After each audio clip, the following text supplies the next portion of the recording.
8 de março de 2021.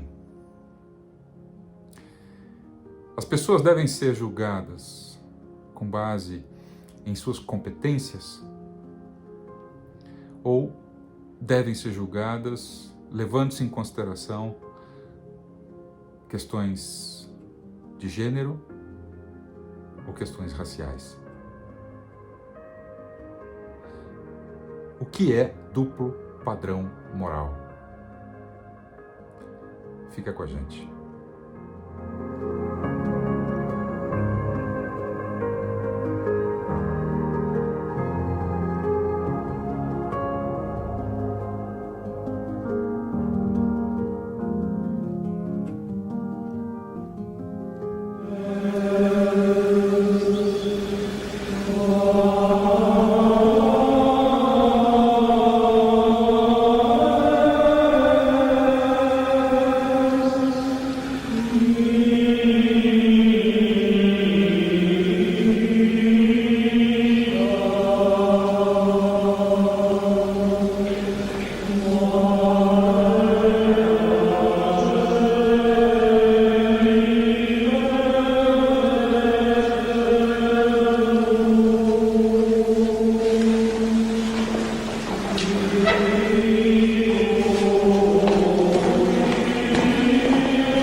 Dovresti abbassare la testa per la vergogna. Senza alcun dubbio, è figlia di un pittore. Ci tengo ad avvertirvi che un simile comportamento potrà compromettere i vostri futuri lavori per la Chiesa. Non credo che il cardinale ti lascerà influenzare nei suoi giudizi estetici da una donna, anche se santa come voi. Hai ancora molto da imparare, ma non qui.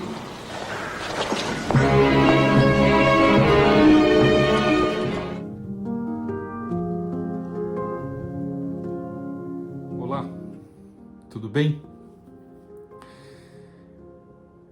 Nesse dia 8 de março, eu decidi falar sobre algo que mexeu muito comigo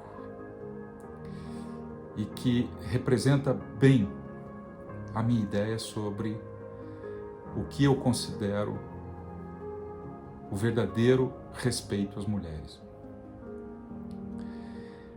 Em julho de 2018, eu tive a felicidade de conhecer um museu em Londres chamado National Gallery. Um museu espetacular, onde eu consegui ver obras de pintores com os quais eu tenho uma relação muito estreita. entre eles Caravaggio. Caravaggio era um pintor barroco, e as suas obras impressionam muito em função do contraste entre o claro e o escuro, que os italianos chamam de chiaro e escuro. E esse pintor influenciou muito a vida de uma outra artista também do barroco, chamada Artemisia Gentileschi, filha de Orazio Gentileschi. Bom, foi justamente em julho de 2018 que um quadro famoso, pintado pela Artemisia Gentileschi, havia sido restaurado e acabara de ser exposto na National Gallery. E esse retrato, na verdade uma alegoria própria do barroco, ele é um autorretrato de Artemisia no papel de Catarina.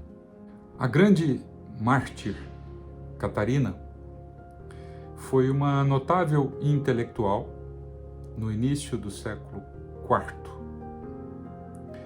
Nasceu na cidade egípcia de Alexandria e cresceu como uma pagã, mas foi convertida ao cristianismo na sua adolescência. Ela visitou seu contemporâneo, o imperador Maximiano Daia, e tentou convencê-lo do erro moral na perseguição aos cristãos. Ela conseguiu converter a esposa do imperador e também muitos pagãos que o imperador enviou para disputar com ela.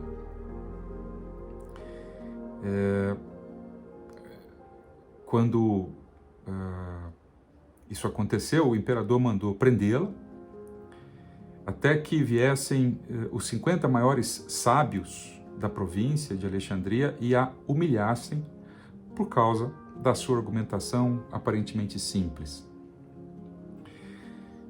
Porém, quando esses 50 sábios chegaram, riram-se do imperador por tê-los convocado para contra-argumentar com uma garota, então com 18 anos. O imperador os advertiu, entretanto, que se conseguissem convencê-la, ele os presentearia com os melhores bens do mundo. Mas se não conseguissem, ele os condenaria à morte. Catarina foi tão plenamente sábia nas suas colocações e argumentos, que mesmo perante esta ameaça, os sábios não conseguiram convertê-la aos ídolos. Pelo contrário, foram vencidos pela eloquência de Catarina e converteram-se ao cristianismo. O imperador então mandou prender e torturar Catarina num instrumento de tortura que era muito comum à época, chamado de roda, que era semelhante a uma roda de carroça onde o corpo, sobre o qual o corpo era colocado, e com um martelo os ossos eram quebrados entre as vigas da roda. Diz a lenda católica que quando foram amarrar Catarina à roda, ela fez o sinal da cruz e a roda se quebrou. Ao determinar a sua execução, apareceu-lhe o arcanjo Miguel para confortá-la e Catarina rezou, suplicando que, em nome de seu martírio, Deus ouvisse as orações de todos aqueles que a ele recorressem e que tudo obtivessem por sua intercessão. Por fim, Catarina de Alexandria, então com 18 anos, morre decapitada. E o quadro de Artemisia Gentileschi,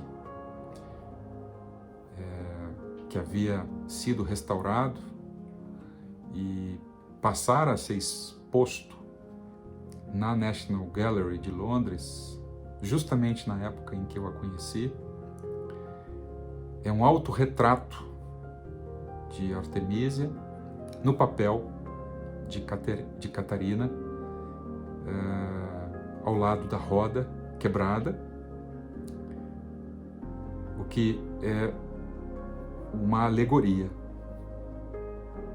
própria do barroco.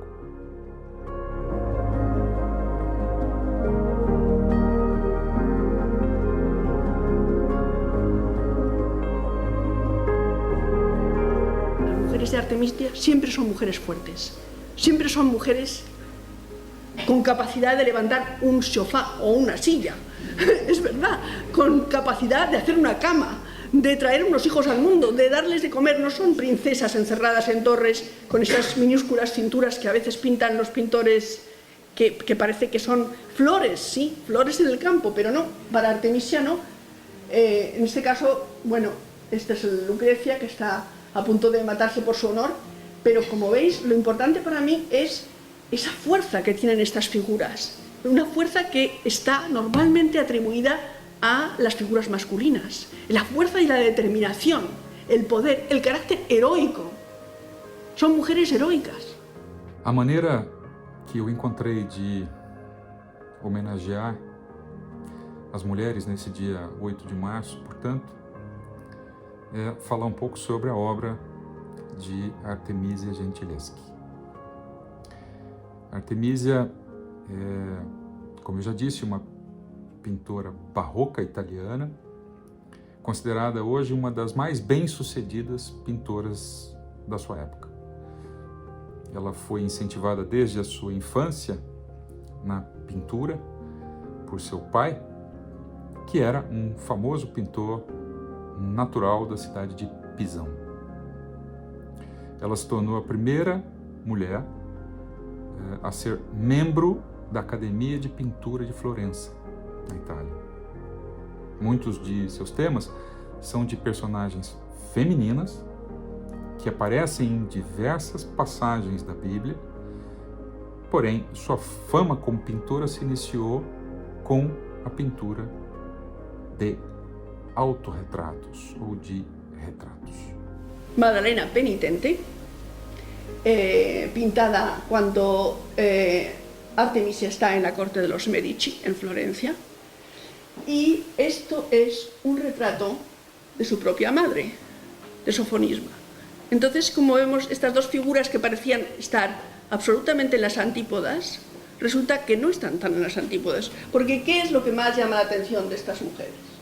Pues es el poder de estas dos figuras. Y fijaros también en las manos. Estas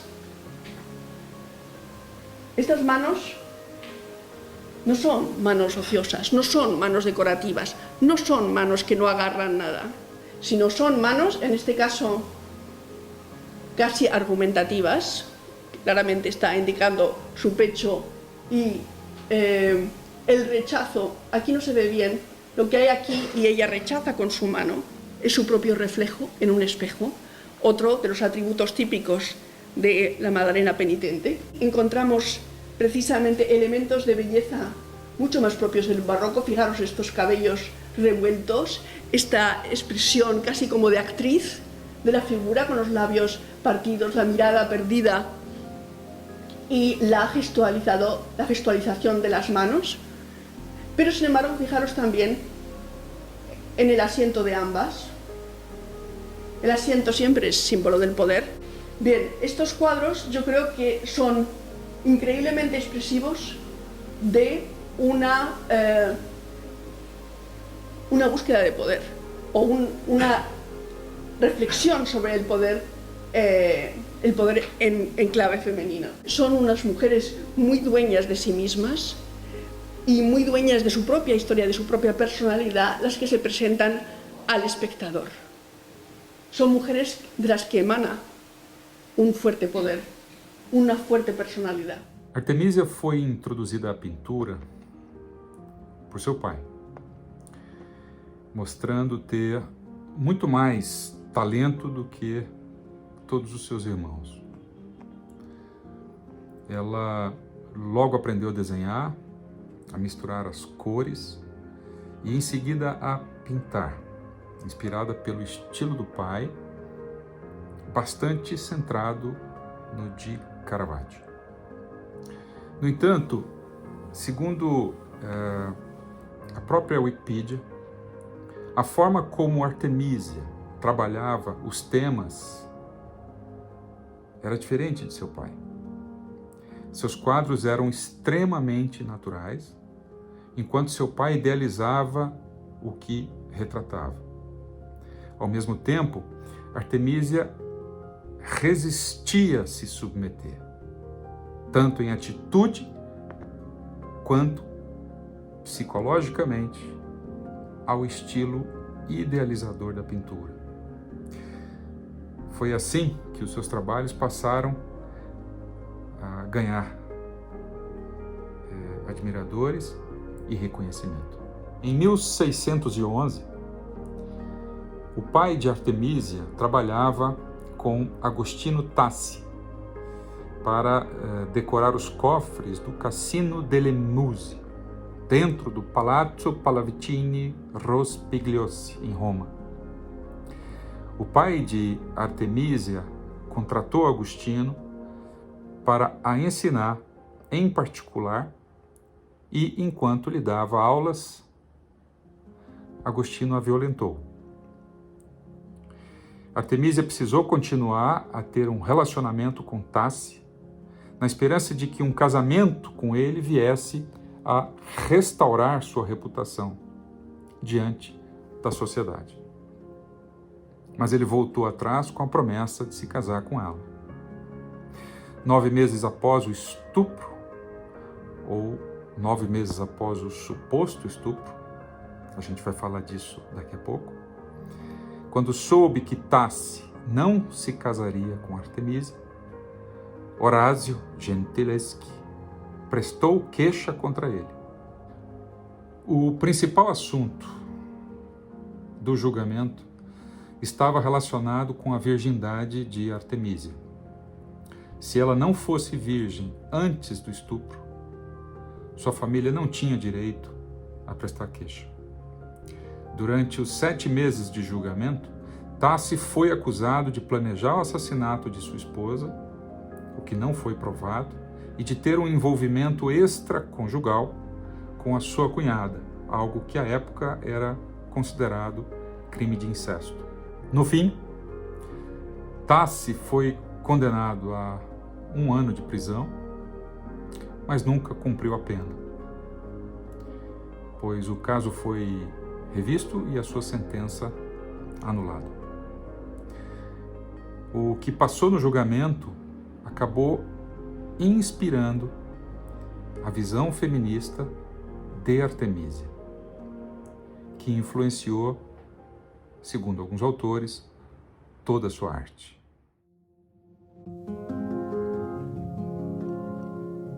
Porque Agostino fue socio del padre de Artemisia. Pintaron cuadros juntos. ¿Qué es lo que tiene Agostino? Agostino es un especialista en fondos de paisaje. Y Horacio es un especialista en figuras y en retratos. Y es que esto también hay que entender, que los artistas tenían sus puntos fuertes y sus puntos débiles.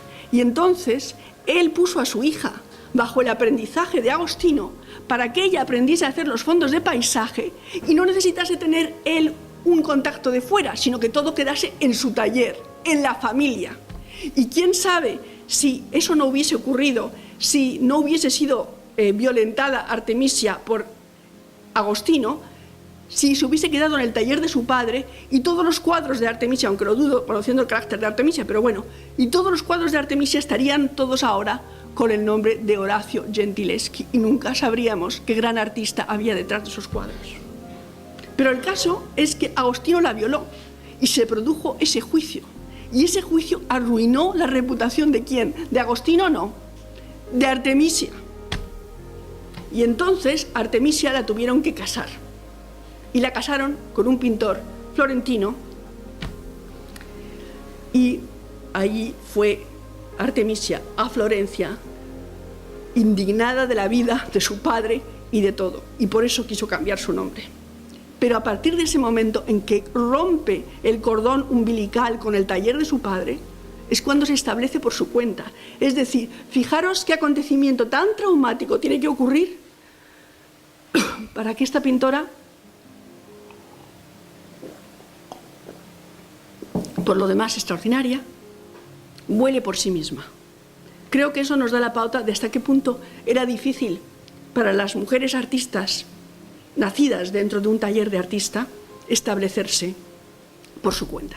Desde el momento en que Artemisia rompe con el taller de su padre, a quien deja en Roma, y ella se va a Florencia. Acredita-se que Artemisia tenha morrido entre 1652 e 1653. Mas evidências recentes mostram que ela ainda aceitava encomendas em 1654. Especula-se que ela tenha morrido na devastadora praga que varreu Nápoles em 1656 e que, por consequência, aniquilou toda uma geração de grandes artistas. O interesse feminista em Artemisia Gentileschi foi desencadeado na década de 1970, quando a historiadora de arte feminista Linda Nochlin publicou um artigo intitulado Por que não houve grandes artistas mulheres? O artigo explorou a definição de grandes artistas e postulou que instituições opressivas e não a falta de talento impediram as mulheres de atingir o mesmo nível de reconhecimento que os homens receberam na arte e em outros campos. O primeiro relato completo e factual da vida de Artemisia foi publicado em 1989 por Mary Garrard, uma historiadora de arte feminista. Garrard observou que a análise da obra de Artemisia carece de foco e categorização estável fora da categoria mulher, entre aspas.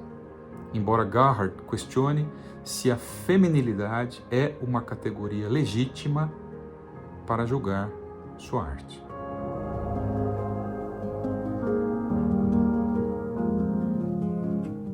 Artemisia é conhecida por seus retratos do grupo Poder das Mulheres. Por exemplo, as suas diferentes versões de Judite decapitando Holofernes. Mas ela ficou também conhecida pelo julgamento de estupro no qual estava envolvida, utilizado pela estudiosa Griselda Pollock em suas críticas. Griselda Pollock argumenta que, infelizmente, se tornou repetido, abre aspas, o eixo de interpretação do trabalho da artista, fecha aspas. O status de Gentileschi na cultura popular, embora ela seja muito admirada entre os historiadores de arte, é considerado por Pollock menos devido ao seu trabalho e mais devido ao sensacionalismo causado pelo persistente foco no julgamento de estupro durante o qual ela foi torturada. Pollock oferece uma contraleitura das pinturas narrativas dramáticas da artista, recusando-se a ver as imagens de Judite e Holofernes como respostas ao estupro e ao julgamento. Em vez disso, Pollock ressalta que o tema de Judite e Holofernes não é um tema de vingança, mas uma história de coragem política e, de fato, colaboração de duas mulheres que cometeram um ousado assassinato político em uma situação de guerra. Pollock procura desviar a atenção do sensacionalismo para uma análise mais profunda das pinturas de Gentileschi, notavelmente de morte e perda, sugerindo um significado ou o significado de seu luto na infância como fonte de suas imagens singulares.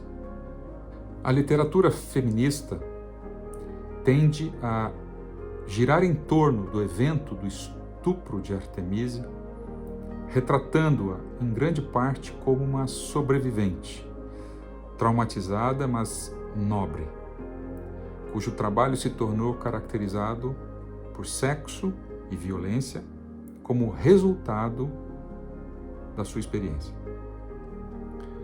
Pollock interpretou o filme de Agnes Merlet, mostrado no início desse vídeo, como um exemplo típico da incapacidade da cultura popular de olhar para a notável carreira da pintora ao longo de muitas décadas e em muitos grandes centros de arte. E não nesse único episódio. Uma revisão de literatura de Laura Benedetti concluiu que o trabalho de Artemisia é frequentemente interpretado de acordo com as questões contemporâneas e os vieses pessoais dos autores. Estudiosos feministas, por exemplo, elevam Artemisia ao status de ícone feminista, que Benedetti atribui às pinturas de Artemisia de mulheres formidáveis, e seu sucesso como artista em um campo dominado por homens, ao mesmo tempo em que era mãe solteira. Seja qual for a interpretação que se dê à obra e o seu significado, eu escolhi Artemisia como uma maneira de homenagear o que eu acho extraordinário no mundo feminino, que é a capacidade de subversão à norma, normalmente machista, impondo de forma doce e delicada a ideia de que não há diferenças entre homens e mulheres que não sejam diferenças do ponto de vista de gênero. E só isso. Meus parabéns às mulheres nesse dia 8 de março de 2021. A gente se vê. Serenissima Altezza, i principi grandi come Vostra Altezza Serenissima servono di stimolo agli animi ambiziosi di gloria, d'avanzarsi al possibile nelle virtù. Il suo pennello uno strumento quasi sacro. L'anima delle cose in lei prende magia. La forza di un gigante nella mano di una donna.